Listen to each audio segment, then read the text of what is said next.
Welcome to the MCQ factory. आज हम आपके लिए लेकर आए हैं CAPF 2021 का क्वेश्चन पेपर और इसके सारे आंसर्स जो हम दो पार्ट्स में डिस्कस करेंगे, क्योंकि 125 क्वेश्चंस हैं और उसको हम पहले पार्ट में 63 क्वेश्चंस होंगे और नेक्स्ट पार्ट में 64 से लेकर 125 तक क्वेश्चंस होंगे। ठीक है, लेकिन इस वीडियो को शुरू करने से पहले मैं एक एनालिसिस दे देती हूँ आपको कि इस पेपर में किस तरह के क्वेश्चंस आए थे, कितने क्वेश्चंस आए थे और किस सब्जेक्ट से कितने ज़्यादा क्वेश्चंस पूछे गए थे। तो ज्योग्राफी से 19 क्वेश्चंस आए थे, हिस्ट्री से 19 क्वेश्चंस आए थे, जिसमें 6 एंशियंट से आए थे, 8 मिडिवल से आए थे, 5 मॉडर्न से आए थे। हम लोग जनरली मॉडर्न में ध्यान देते हैं, लेकिन देखिए इस बार मॉडर्न से कम क्वेश्चंस आए। मेंटल एबिलिटी से 16 क्वेश्चंस आए, पॉलिटी से 16 क्वेश्चंस आए, इकोनॉमिक्स से 10 आए, एनवायरनमेंट से सिर्फ एक क्वेश्चन आया, जबकि एनवायरनमेंट पे हम लोग इतना ध्यान देते हैं, यूपीएससी स्पेशली फोकस करता है, लेकिन इसने इस बार ये ट्रेंड चेंज कर दिया।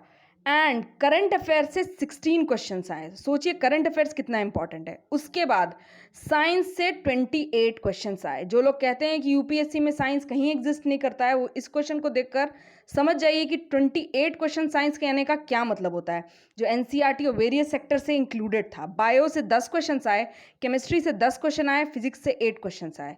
इसीलिए हम लोगों ने अपने चैनल पे बायोलॉजी और केमिस्ट्री और फिजिक्स के वीडियो डालने का इसीलिए हमने डिसीजन लिया था। और एक स्पेशल अनाउंसमेंट ये है कि जिस तरीके से करंट अफेयर्स के क्वेश्चन आए हैं और जिस तरीके से एग्ज़ाम सेशन स्टार्ट हो गया है, एग्ज़ाम का सीज़न स्टार्ट हो गया है, तो हम लोगों ने सोचा है कि हर रोज़ एक सेट 50 क्वेश्चंस का करंट अफेयर्स का जनवरी से लेकर जुलाई तक आपको रिवाइज करवा देंगे। सब कुछ अच्छे से रिवीजन हो जाएगा आप लोगों का 50 क्वेश्चंस। और मैं इंश्योर करती हूँ आप लोगों की कि उन 50 क्वेश्चन में से 50 के 50 आपको याद हो जाएंगे। तो आप प्लीज़ रेडी रहिएगा, कल से हम लोग वो सारे सेट्स डालना शुरू कर देंगे। तो शुरू करते हैं क्वेश्चन नंबर 1 से। Which one of the following is the only riverine port in India? A Marmugao, B Deendayal, C Kolkata, D Paradip. अगर आपने एनसीईआरटी पढ़ी होगी तो पता होगा कि इसका सही आंसर होगा सी कोलकाता। कोलकाता जो है रिवर पे पोर्ट है, इसलिए इसको रिवराइन पोर्ट बोला जाता है। ठीक है, which one of the following is not a desert river? A Barak, B Rupen, C Banas, D Machhu. तो इसका सही आंसर है ए। क्यों? क्योंकि बराक रिवर जो है जम्मू एंड कश्मीर में बहती है, ठीक है, और बाकी ये सारी डेजर्ट में रहती है। क्वेश्चन नंबर 3 पे आते हैं। The heaviest rock which are rolled along the river bed in river transport come under which type of load? A solution load, B suspension load, C saltation load, D traction load. तो third का answer है D traction load. Fourth, which of the following factors are needed for the growth of corals? 1 fresh water, 2 clear shallow salt water, 3 plenty of sunlight for photosynthesis, 4 warm water between 23 degrees Celsius and 25 degrees Celsius। ये geography का question है। और एक बात ये कि corals जो हैं फ्रेश वाटर में तो पाए नहीं जाते हैं, सेलाइन वाटर उसको चाहिए होता है, शैलो सॉल्ट वाटर जो क्लियर हो, और जहाँ पर पॉल्यूशन होता है, जैसे ग्रेट बैरियर रीफ में आपने देखा होगा कि कोरल्स की संख्या घट रही है, तो इसी वजह से क्योंकि उसको क्लियर शैलो वाटर नहीं मिलता है। तो फ्रेश वाटर तो गलत ऑप्शन है, बाकी तीनों सही ऑप्शन है। इसीलिए हमारे क्वेश्चन नंबर 4 का सही आंसर है B. Okay, 2, 3 and 4। Next question. Fifth, convection currents which move the tectonic plates are found in which layer of the earth? Option A crust, mantle, outer core, inner core। तो fifth का correct answer है B mental. Question number 6 पे आते हैं। The growth of, ये दो आपका statement दिया हुआ है, इसको रीड करूंगी तो बहुत टाइम लग जाएगा। दो स्टेटमेंट्स दिए हुए हैं सोशलिस्ट टेंडेंसी के बारे में, सोशलिस्ट पार्टी कैसे फॉर्म हुई, और दो ऑप्शंस दिए हुए हैं 1, 2, both 1 and 2 and D neither 1 और 2। तो सिक्स्थ का करेक्ट आंसर है सी, बोथ 1 and 2। सोशलिस्ट पार्टी के जो दोनों स्टेटमेंट्स हैं ये दोनों करेक्ट हैं। ये है मॉडर्न हिस्ट्री का क्वेश्चन। 7 पे आते हैं। Initially what was the purpose of setting up of the hill stations during the colonial period in India? To serve as winter capital for the British, to serve the needs of the British army, C to source timber from forest, to set sanatoria. तो इसका correct answer है A, to serve as winter capital for the British. 8 पे आते हैं। Who among the following founded the धर्म सभा? ए Krishna Mohan Banerjee, B Keshav चंद्र, सी राधाकांत देव, D Akshay Kumar Dutta. तो इसका सही आंसर है सी राधाकांत देव। 9 पे आते हैं। Consider the following Jat peasant leaders of the 17th and early 18th century? Badan Singh, Raja Ram Jat, Gokul Jat, Churaman Jat. Which of the following is the correct chronological order? Chronological order में इन्हें अरेंज करना है और सही क्रोनोलॉजिकल ऑर्डर होगा 3, 2, 4, 1। गोकुल, राजा राम, चूरामन जाट, 1 बदन सिंह। ये थीम्स ऑफ इंडियन हिस्ट्री से क्वेश्चन पूछा गया है, जो उसका मॉडर्न हिस्ट्री पार्ट है उससे। तो क्वेश्चन नंबर 9 का सही आंसर है A, 3, 2, 1, 4। Now proceeding to question number 10। Who among the following Bhakti saints did not belong to Nirguna school of Bhakti? Kabir, Nanak, Dadu, Chaitanya. The correct answer is D, Chaitanya. Now, question number 11. Volcano Mount Merapi, which erupted in January 2021, is situated in Thailand, China, Indonesia, Maldives. Question number 11 का correct answer है सी, Indonesia.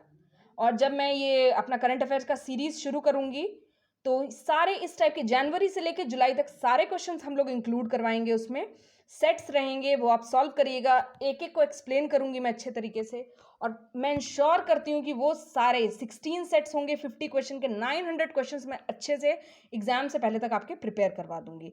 और इसलिए further notification के लिए please हमारे channel को subscribe करिए। Question number 12 पे आते हैं। E100 pilot project launched in Pune in June 2021 is related to the production and distribution of A, COVID vaccine, B, ethanol, C, electric vehicle, D, ethane। 12th का correct answer है B, ethanol।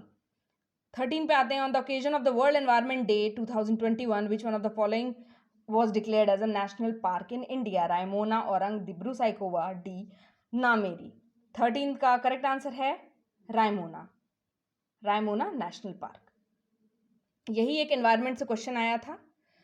14th, who among the following has withdrawn, ये current affair का भी था और environment का भी था। Who among the following has withdrawn from the French Open tennis tournament 2021 in second round after the controversy over media obligations? 14 का correct answer है नाओमी ओसाका, जो है जापान की। अब आते हैं। Heron drones inducted by Indian forces for enhancing their surveillance capabilities are acquired from A USA, B Russia, C Israel, D Japan. 15 का correct answer है सी, इजराइल। ओके। 16, साइक्लोन ताउते was named by. अब जो news देखता है, जो रोज newspaper पढ़ता है, उससे तो ये आंसर कभी गलत हो ही नहीं सकता है। तो ताउते का जो नामकरण था वो किया था म्यांमार ने। 17th पे आते हैं। Question number 17, alpha, beta, gamma, delta, ये कोविड के वेरिएंट्स हैं और कहाँ कहाँ पर इसे आइडेंटिफाई किया गया? तो 17th का करेक्ट आंसर है ए। अल्फा वेरिएंट जो है ब्रिटेन में आइडेंटिफाई किया गया, बीटा वेरिएंट जो है साउथ अफ्रीका में, गामा वेरिएंट जो है ब्राज़ील में, और डेल्टा वेरिएंट जो है इंडिया में। इंडिया का तो पता ही है कि डेल्टा वेरिएंट यहाँ पर बहुत ज़्यादा था। अब दो ऑप्शंस थे, ए और डी, तो इसलिए इसका सही आंसर है ए। जिसको सारे पता होंगे वही इसको सॉल्व कर पाएगा। आते हैं क्वेश्चन नंबर 18 पे। Indian coast guard offshore patrol vessel Sajag which was commissioned in May 2021 was constructed by. अब ऑफशोर, क्योंकि ये CAPF असिस्टेंट कमांडेंट का क्वेश्चन है, तो इस तरह के क्वेश्चन आना बहुत आम बात है इसमें। तो इसका सही आंसर होगा गोवा शिपयार्ड लिमिटेड। जनरली जितने भी शिप्स कंस्ट्रक्टेड होते हैं यहाँ पर हमारी कंट्री में, जनरली गोवा शिपयार्ड से ही कंस्ट्रक्ट किए जाते हैं। 19 पे आते हैं। Who among the following was the head of the expert committee on variable capital company in India which has submitted its report recently? 19th का करेक्ट आंसर है KP Krishnan. 20, which one of the following states ranked first on Sustainable Development Goal Index 2021 released by NITI Aayog? इससे question ये भी बनेगा कि sustainable development goal index कौन release करता है? तो नीति आयोग। 20 का करेक्ट आंसर है सी, Kerala. 21, which one of the following is the theme of the World Ocean Day 2021?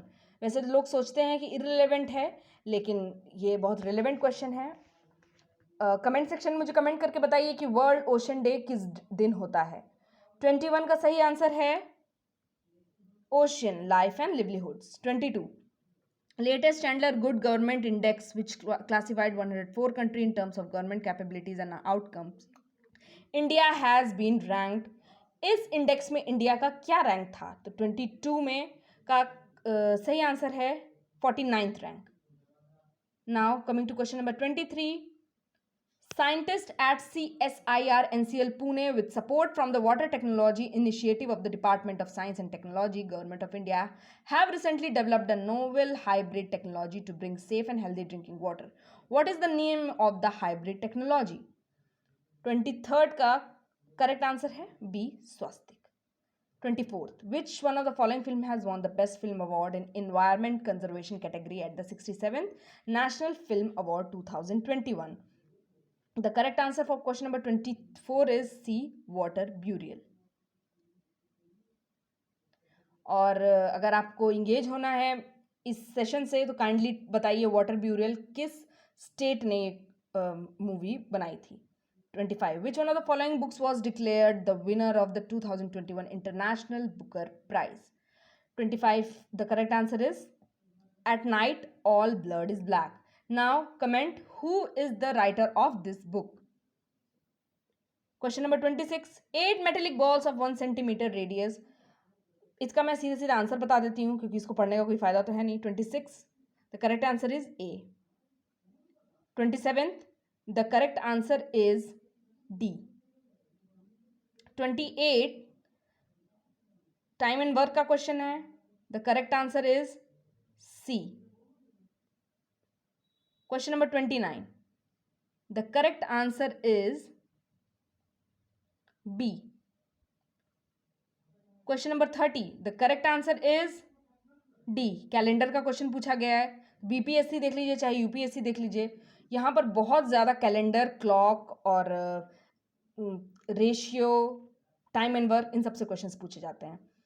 अब यहाँ पूछा जा रहा है कि कौन सा स्टेटमेंट करेक्ट नहीं है.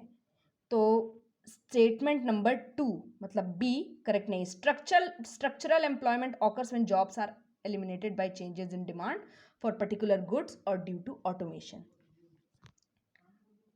Next question 32. The amount by which the equilibrium level of real GDP exceeds the full employment level of GDP is called. The correct answer is B. This is called inflationary gap. Now coming to question number 33. For anything to be recognized as money, it needs to have which of the following characteristic? Act as an intermediate in the exchange process, standard unit for quoting prices, must be easily divisible, have higher value and alternative uses. Economics में जिसने money पढ़ा होगा उसको आराम से ये question उससे solve हो जाएगा. तो 33 का करेक्ट आंसर है C. 1, 2 and 3. फोर्थ गलत है, बाकी 1, 2 and 3 करेक्ट है. Now question number 34. Gross value added से रिलेटेड क्वेश्चन पूछा गया है और इसका करेक्ट आंसर है B. 35th. On the basis of employment conditions, the economy is divided into organized and unorganized, public and private, seasonal and disguised, primary, secondary and tertiary sector. ये जो है अपने ज्योग्राफी का क्वेश्चन है. इसमें बहुत सारे दिए हुए थे कि इकोनॉमी को किस किस तरीके से डिवाइड किया जाता है एम्प्लॉयमेंट कंडीशन से और ओनरशिप से. तो जिसने ये पढ़ा होगा उसको याद होगा. तो इसका सही आंसर है A. Question number 35. The correct answer is A. 36. Which is not a type of chemical weathering? Carbonation solution, salt crystal rocks, hydrolysis, D. Oxidation. तो the correct answer is salt crystal rocks, क्योंकि ये chemical नहीं है, physical है. ये salt से वापस change भी हो सकता है. 37th पे आते हैं. एक तरफ 4 माउंटेन्स दिए हुए हैं, दूसरी तरफ उसके कंट्री और कॉन्टिनेंट दिया हुआ है. तो ये तो बहुत ज़्यादा यूपीएससी में आने वाले क्वेश्चंस हैं और शायद ऐसा ही क्वेश्चन बीपीएससी प्रोजेक्ट मैनेजर में भी पूछा हुआ है. तो देखते हैं इसका करेक्ट आंसर. नहीं, ऐसा क्वेश्चन एमपीपीसीएस में भी पूछा गया था. Ural mountain, Appalachians, Drakensberg, Andes mountain. Andes mountain तो साउथ अमेरिका में है. यूरल माउंटेन जो है हमारी रशिया में है. एपेलिशियंस जो है हमारा नॉर्थ अमेरिका में है और ड्रेकेंसबर्ग जो है साउथ अफ्रीका में है. तो 37 का सही आंसर है B.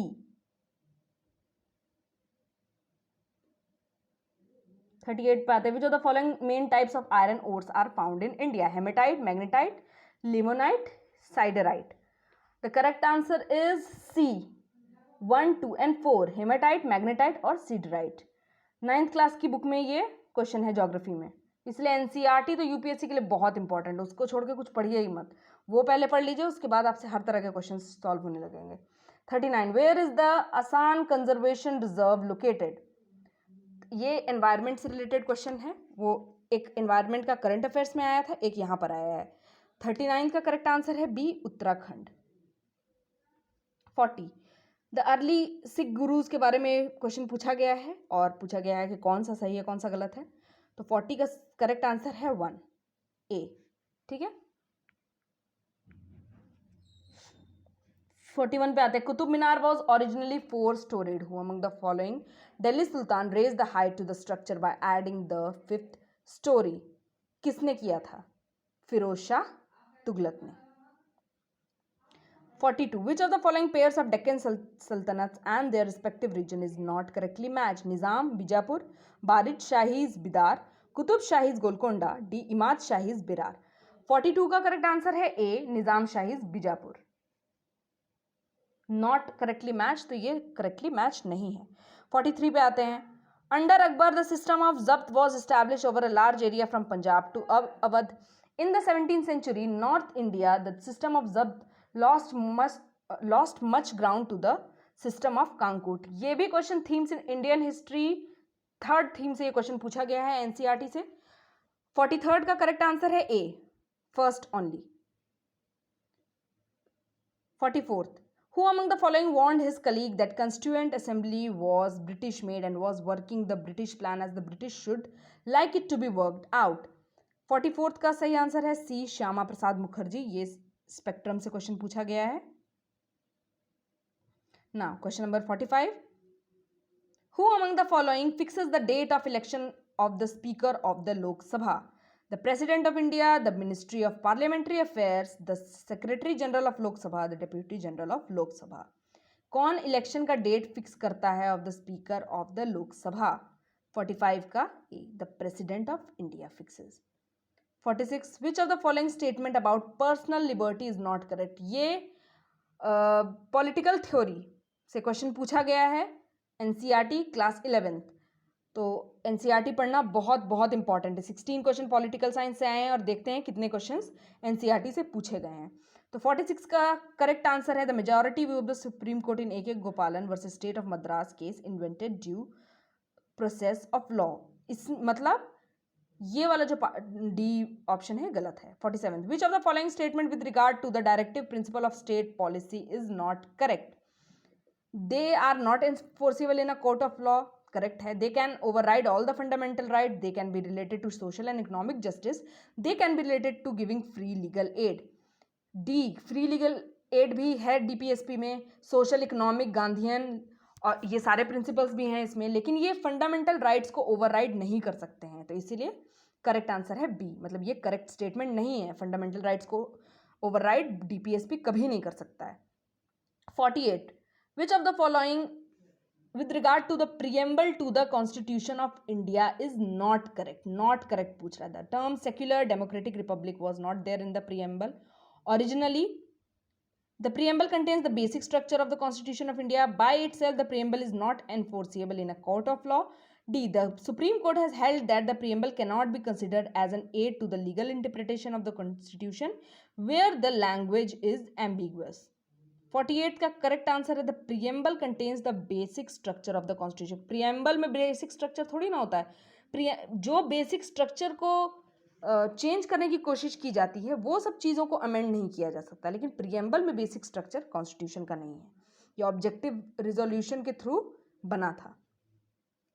49, the electoral college for electing the president of India does not include which of the following? बहुत बहुत प्यारा क्वेश्चन है यूपीएससी का भी, और इसमें भी आ चुका है कि इलेक्टोरल कॉलेज में कौन कौन रहता है कौन कौन नहीं रहता है। तो यहाँ पूछा है कौन कौन नहीं रहता है। All elected members of the Rajya Sabha, all elected member of the legislative assembly, all members of the legislative council.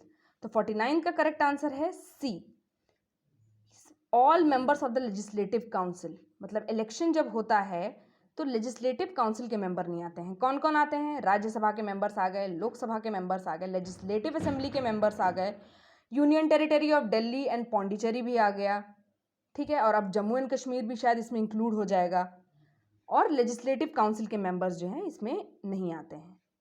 ठीक है। नॉमिनेटेड मेंबर्स नहीं इंक्लूड होते हैं इलेक्टोरल कॉलेज ऑफ प्रेसिडेंट का इलेक्शन के टाइम में, लेकिन उसके इम्पीचमेंट में नॉमिनेटेड मेंबर्स पार्टिसिपेट कर सकते हैं। तो थर्ड इसका गलत आंसर है। 50 पे आते हैं। अब ये भी क्वेश्चन पूछा गया है, फिजिक्स का क्वेश्चन है, इसको मैं डायरेक्ट इसका आंसर बता देती हूँ। डी होगा अबाउट 1000 मीटर। 52 पर आते हैं। 51 का आंसर होगा, 51 का आंसर होगा बी, 3300 मीटर। 3300 मीटर। और मैंने 50 डिस्कस नहीं किया, 50 भी वही है, मैथ्स का क्वेश्चन है, रेशियो से रिलेटेड, शेयर से रिलेटेड। 50 का सही आंसर है डी। ओके, 51 का सही आंसर है बी। 52 का सही आंसर है डी, 0.4। 53rd का सही आंसर है which electromagnetic radiation are used to cook food? Infrared, microwave, infrared and microwave, all electromagnetic radiation. The correct answer for 53 is C, infrared and microwave radiations. Microwave से तो हम जानते हैं कि फूड कुक होता है, और इंफ्रारेड से भी फूड कुक होता है। Now question number 54। ये क्वेश्चन है लाइट रिफ्लेक्शन से, क्लास 10th की बुक से क्वेश्चन पूछा गया है। तो इसका करेक्ट आंसर है ए। ठीक है, ये लेंस क्या कहते हैं, ऑब्जेक्ट है, लेंस है, कौन सा लेंस है, क्या फोकल लेंथ होगा, ये सब कैलकुलेट करके मैंने बता दिया है। इसका सही आंसर होगा A, 5 metre converging lens. Comment section में कमेंट करके बताइए कन्वर्जिंग लेंस किसको बोलते हैं, कॉनकेव को या कॉन्वेक्स को? डाइवर्जिंग लेंस किसे बोलते हैं, कॉन्वेक्स या कॉनकेव को? 55 पे आते हैं। शॉर्ट साइटेड पर्सन के बारे में कौन सा स्टेटमेंट सही है? शॉर्ट साइटेडनेस को क्या बोलते हैं? नियर साइटेडनेस को क्या बोलते हैं? मायोपिया बोलते हैं या हाइपरमेट्रोपिया? मतलब जो शॉर्ट साइटेडनेस का क्या मतलब होता है? जो बहुत नियर से चीज़ों को देख सकता है। ठीक है, जो नियर की चीज़ें उसको दिखती है, दूर की चीज़ें नहीं दिखती है, तो हाइपरमेट्रोपिया बोला जाता है या मायोपिया बोला जाता है? कमेंट करके मुझे बताइए। तो इसका करेक्ट आंसर है B, a short sighted person sees the near object clearly but distant objects blurred and a concave lens is used to correct this defect. इस क्वेश्चन में पूछा गया है कि कौन सा सही है। शॉर्ट साइटेडनेस को मायोपिया बोलते हैं, ओके, मायोपिया। और फार साइटेडनेस को, मतलब दूर की चीज दिखती है, जो बूढ़े लोगों को प्रॉब्लम होती है, हाइपरमेट्रोपिया उसको बोलते हैं, ओके। और जब शॉर्ट साइटेडनेस होती है तो डिस्टेंस के ऑब्जेक्ट ब्लर्ड दिखते हैं, कॉनकेव लेंस उसको यूज किया जाता है करेक्ट करने के लिए, हाइपरमेट्रोपिया के लिए कॉन्वेक्स लेंस यूज किया जाता है। और एक और टर्म होता है प्रेस बायोपिया, और प्रेस बायोपिया को ठीक करने के लिए बाइफोकल लेंथ को यूज किया जाता है, बाइफोकल लेंस को, ओके। क्वेश्चन नंबर 56 है विच of the following organelle is not found in animal cells? ये देखिए हमारे ही जो हमने पढ़ाया था कि प्लांट सेल और एनिमल सेल में क्या क्या चीज़ें पाई जाती हैं, नहीं पाई जाती है, तो उससे भी क्वेश्चन यहाँ पर आ चुका है। इसीलिए मैं बोलती हूँ कि साइंस भी बहुत इंपॉर्टेंट है एग्जाम्स के लिए। तो सेल वॉल्स एनिमल में नहीं पाए जाते हैं, क्योंकि सेल वॉल क्लोरोप्लास्ट के बने होते हैं, और प्लांट सेल में वो पाए जाते हैं, एनिमल सेल में नहीं। 57 which of the following plant tissues has large air spaces? किस टिश्यू में लार्ज एयर स्पेसेस होते हैं? Sclerenchyma, meristem, collenchyma, aerenchyma? The correct answer is D, aerenchyma. Aerenchyma air से aerenchyma. Which one of the following is not a connective tissue? Ligament, tendon, smooth muscle, cartilage? Cartilage connective tissue नहीं है, मतलब cartilage connective tissue है, कौन सा नहीं है? तो स्मूथ मसल जो है वो कनेक्टिव टिश्यू नहीं है। कार्टिलेज भी एक तरीके से हमारे ईयर को कनेक्ट करता है ना, इसीलिए सी है इसका correct answer. Now 59 which one of the following organism belong to the kingdom Monera? Diatom, euglena, anabaena, ulothrix? ये हमने जो पहला वीडियो डाला था बायोलॉजी का, इवोल्यूशन का, उसका क्वेश्चन पूछा गया है यहाँ पे। मोनेरा, प्रोटिस्टा, जो प्लांट और एनिमल किंगडम से रिलेटेड था, सब डिवीजन ऑफ बायोलॉजी का भी, तो उससे ये क्वेश्चन पूछा गया है। 59 का करेक्ट आंसर होगा C, anabaena. Question number 60 Which of the following disease does not transmit through fine droplet coming out from the mouth or nose of an infected person? Pneumonia, कोविड-19, HIV एड्स, ट्यूबरक्लोसिस। तो tuberculosis जो है communicable disease नहीं है। Which one of the following is not a breakdown product of glucose during respiration? Ethanol, lactic acid, water, methanol। तो ethanol, lactic acid या methanol, इसमें से करेक्ट आंसर क्या होगा? तो करेक्ट आंसर है डी, मिथेनॉल जो है रिलीज नहीं होता है रेस्पिरेशन के टाइम पे। अब आते हैं क्वेश्चन नंबर 62 पे। Which of the following is the example of endothermic reaction? The correct answer is B. और लास्ट क्वेश्चन है 63 इस पार्ट का। उसके बाद नेक्स्ट पार्ट में बाकी 64 से लेकर 125 तक डिस्कस करूंगी, वो थोड़ी देर में हम अपलोड कर देंगे, ठीक है ना, तो बहुत लेंदी हो जाएगा। 63rd का करेक्ट आंसर है, a packet of potato chips are usually flushed with which one of the following gases to prevent rancidity. बिल्कुल एनसीईआरटी का क्वेश्चन है, एनसीईआरटी के सिवा कहीं से भी क्वेश्चन पूछा नहीं गया, तो इसका करेक्ट आंसर होगा सी, नाइट्रोजन। इसी के साथ मैं ये वीडियो यहीं पे ख़त्म करती हूँ। नेक्स्ट वीडियो जल्दी ही अपलोड करेंगे हम लोग, और प्लीज़ हमारे चैनल को सब्सक्राइब करिए व्यूअर। Thank you.